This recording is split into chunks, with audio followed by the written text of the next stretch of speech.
ఎన్నో సంవత్సరాలు నన్ను దాటిపోచున్నవి, నా ఆశలు నా కలలనే వెంబడించుచుంటిని. ఫలాలు లేని వృక్షము వలె ఎదిగిపోతిని, ఏనాడు కూలిపోదునో ఎరుగకుంటిని.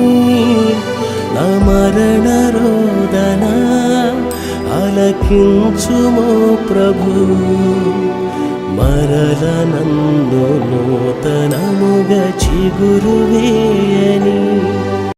నా బ్రతుకు దినములు లెక్కింపనేర్పుము